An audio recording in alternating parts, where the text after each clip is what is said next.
Well, hello there, and welcome to this episode of The Terri Cole Show. I want to start with a question. If you complain to a friend or family member about something hurtful that someone else did or said to you, do you often hear things like, well, it takes two to tango, or you're too sensitive, or if you hadn't said this, they wouldn't have done that, or you married them? That's a really nice one. Or you need to let it go. Why can't you just forgive and forget? Or any variation thereof, right? It's almost like those people can't wait to blame you for the crappy behavior of someone else. So if you're nodding your head, this two-part series is for you because I'm talking in this episode about how to identify and manage abuse enablers, because abuse doesn't happen in a vacuum.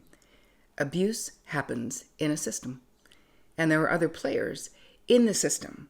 And even if it isn't abuse with a capital A, but it's not supportive, and there are reasons. And this is something that in this episode, I'm going to break down all the different ways that people can do this in your life and help you take a relationship inventory so you can identify if you have folks who are doing this in your life and give you steps that you can take to be more protective of yourself. So before we get started, if you are new to my channel, well, hello and welcome. Please introduce yourself in the comments because we are a very friendly group.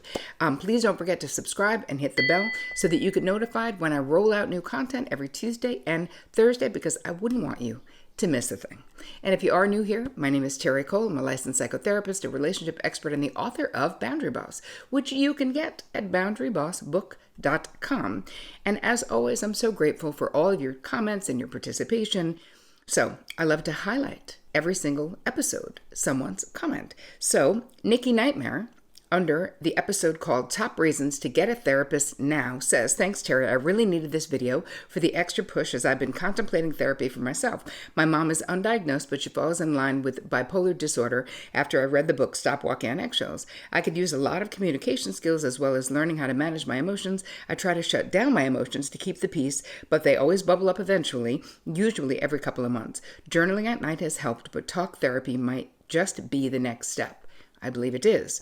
Please keep doing this very important work that you do. I'm learning so much. Your book arrived yesterday, and I can't wait to dive in. Sincerely, Nikki." Well, Nikki, that really warms my heart, and thank you so much for taking the time to write that comment, because you, my dear, are the reason that I do what I do. You and every single one of you who are on this channel every week, twice a week, checking in to see what we've got going on. You are my fellow seekers, interested and creating a life that you love, right? Being healthy, being in healthy relationships. And you are my people. So it makes me really happy that that episode helped you, because that's my whole trip is you guys. You are it for me. Okay, shall we move into today's content? I think we shall. So there are lots of reasons. The reason I'm doing a two-part series on this topic is that I did an IG, I did a reel about this, and the response was overwhelming, where people were like, oh my gosh, this is my life. I didn't know there was a name for it. I didn't know, it's so painful. I've never really identified it. So let's talk a little bit about what it can look like. And so in this episode, I'm going to be helping you identify where this might be happening in your life. We're going to do an inventory at the end, and you can get all this info in the guide, which is terricole.com/guide, where you can do an inventory of where do you feel like someone in your life is a part of the problem for keeping you stuck in an unhealthy relationship. And I'm not blaming others, but we need to know who are we letting in the VIP section of our life. And someone who's constantly blaming you for the situation that you're in, or blaming you for the really bad behavior of other people, there's someone that we need to think about. How are we going to interact with them and protect ourselves? And that's exactly what we're doing in this installment of the abuse enablers. But then in the next one, which is for next week, I'm going to be giving you scenarios and scripts. So ideas of what strategy can you use to put distance between you and the folks that are doing that? How can you change your behavior to put you in a better position Make sense? Okay, so let's move into what does this look like? Okay, there are so many different ways. You might have had an abusive childhood and you might have a sibling who says, we weren't abused. They're still our parents. They're going to die one day. How's that for making you feel bad? You need to forgive, right? How about forgiving and forgetting? Why can't you just do that? The blame piece, there's a lot of blaming that happens with people who are trying to keep the system the way that it is. A lot of times it's because of fear of change. There's a million different reasons why people do it, but it's our job to protect ourselves from that behavior, to draw boundaries, right? And I'm going to get to that in the end, but let it go. If you wouldn't have said, you're too sensitive, stop living in the past, you're overthinking it, is another one people will say. The person meant well. No, they didn't. They did a really crappy thing. Why are you saying they meant well? But again, this is that person being so uncomfortable with the possibility of change. Or if it's an abusive system, that person might be afraid of the abuser. We see this a lot in narcissistic systems where there's, we call them flying monkeys. They're the people who are doing the bidding for the narcissist. So it can be very nefarious, very bad, or it can just be people who are trying to protect themselves to a degree. They don't want to get involved.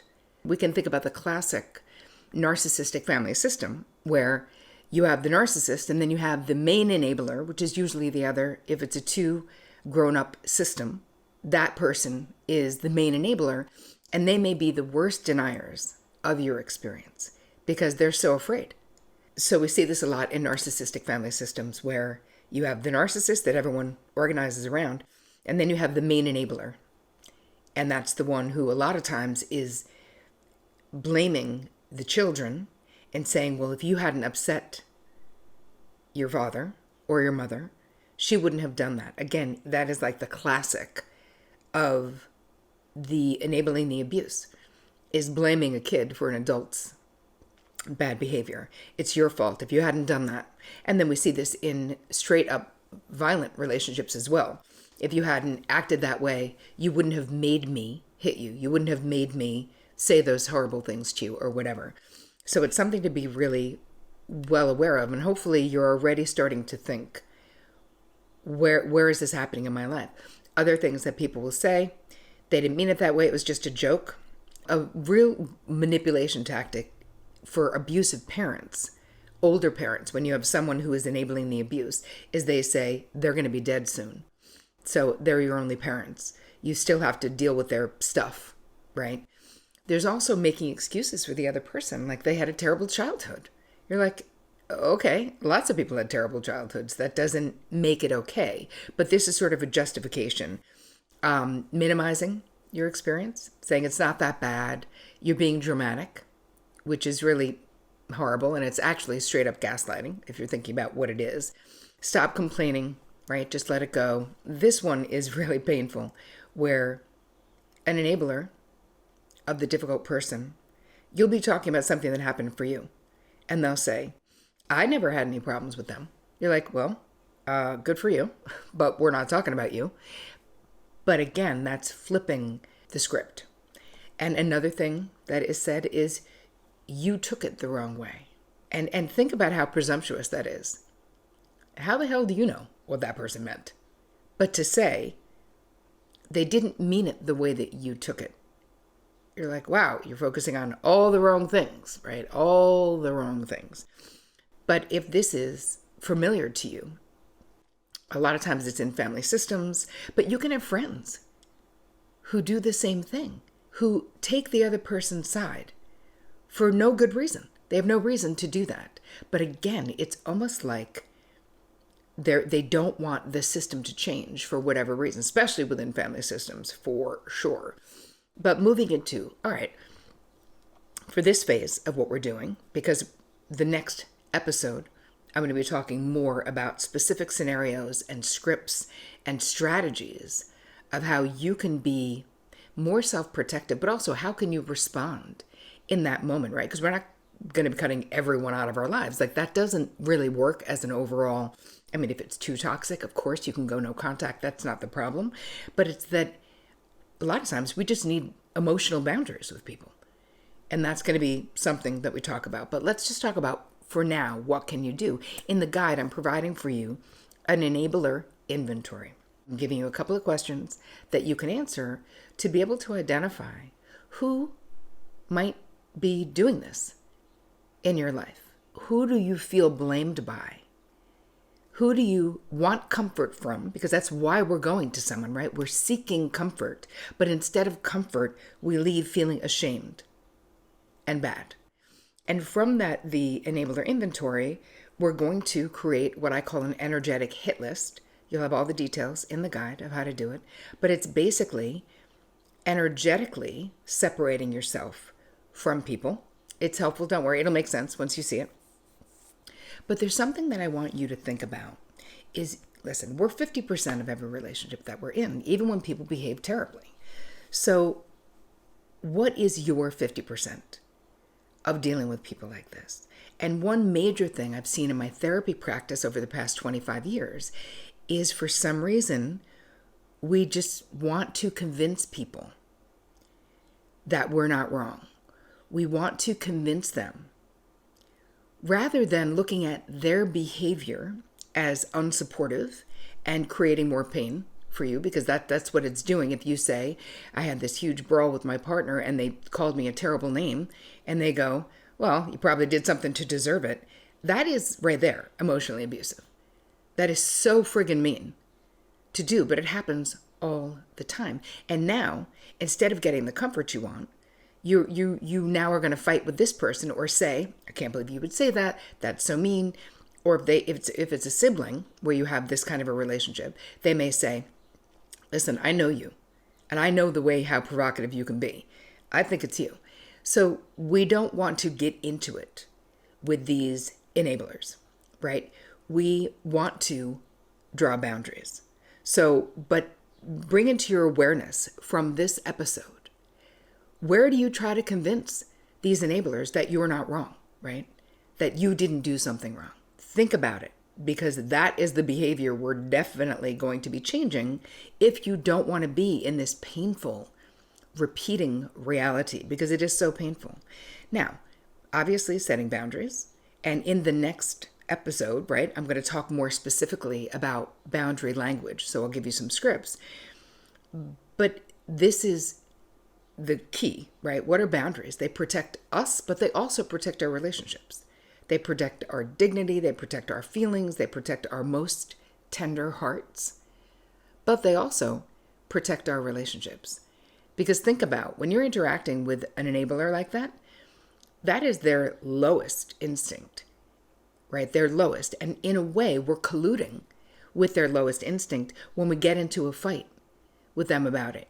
And I will, when I start giving you scripts in the next episode, be giving you ways to set people up to succeed, because some people are really oblivious that they're doing this. And again, that doesn't let them off the hook for doing it, or you off the hook for having to create boundaries and verbally create boundaries with folks. I mean, all those things can still exist.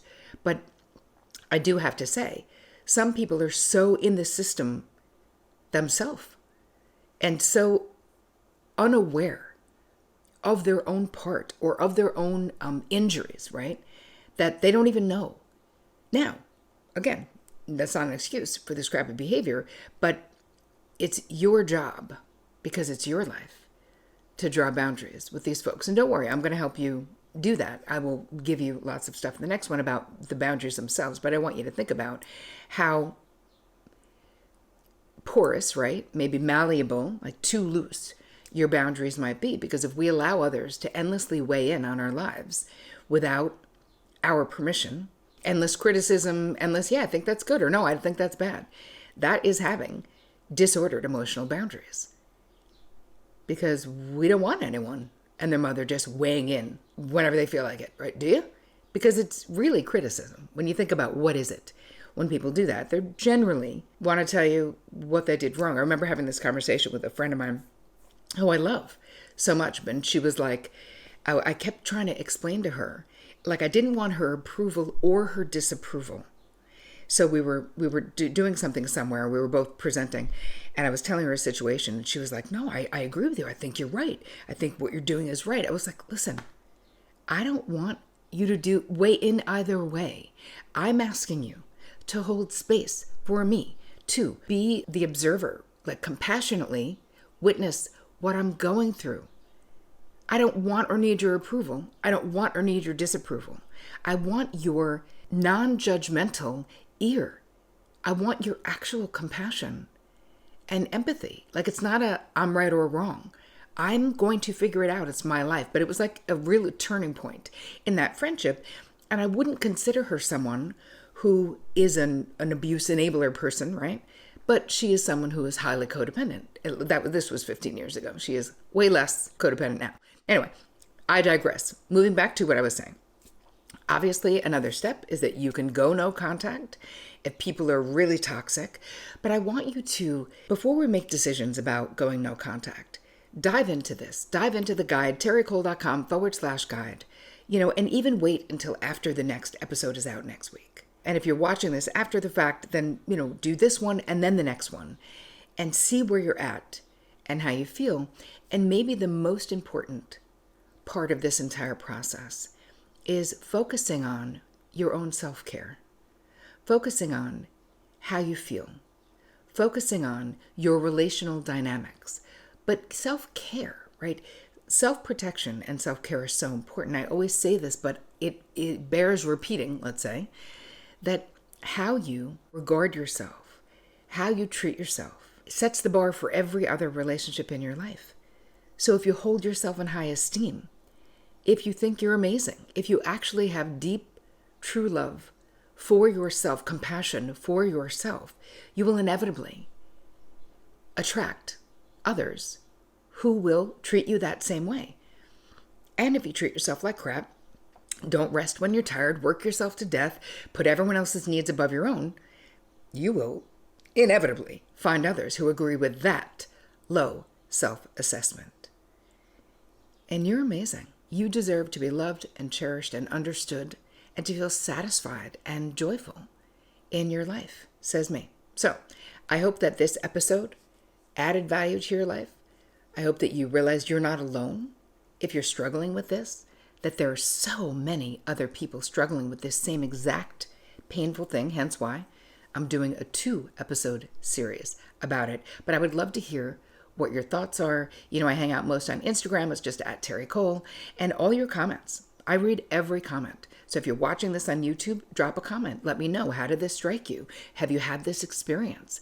What say you is what I want to know. So I hope you guys have an amazing week, diving deep. And as always, take care of you. And you can look forward to part 2 of this series next week.